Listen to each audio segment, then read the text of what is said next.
pessoal, agora eu vou mostrar para vocês aqui algumas características, né, dos lipossomas, das nanocápsulas e quais são as principais aplicações, tá? Os lipossomas, eles são vesículas microscópicas constituídas de uma ou mais bicamadas de fosfolipídios, que contêm em seu interior um meio aquoso, apresentando aí em torno de 0,03 a 10 micrômetros de diâmetro, tá?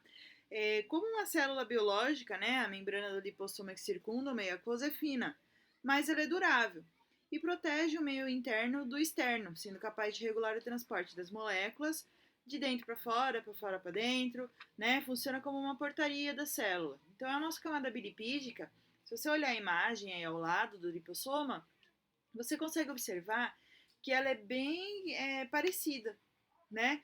Então eu consigo ter um local de ação muito mais específico, tá? No caso de como ele vai atuar, de como ele vai trabalhando, tá bom?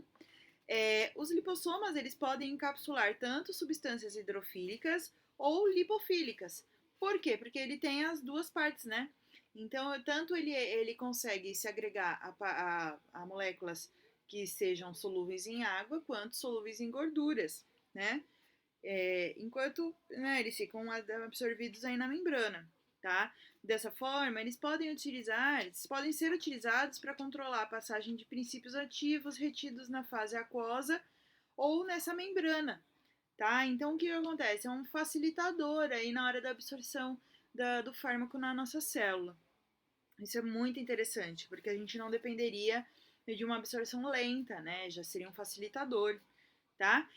Em relação às vias pelas quais podem ser administrados, né? Hoje a gente tem aí sistemas lipossômicos que contêm fármacos para liberá-los pelas vias parental, tópica, inalável, injetável, dérmica, oral. A gente tem bastante forma de administração, tá?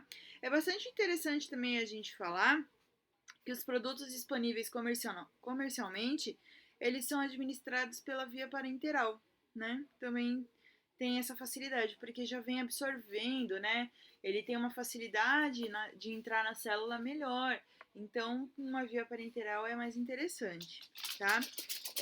Eles podem ser desenvolvidos, né, de forma a terem um único compartimento aquoso circundado por uma camada lipídica. Então, é como se fosse uma gotinha de óleo, tá? Só que dentro dessa gotinha de óleo tivesse alguma substância com um princípio ativo, por exemplo. Tudo bem?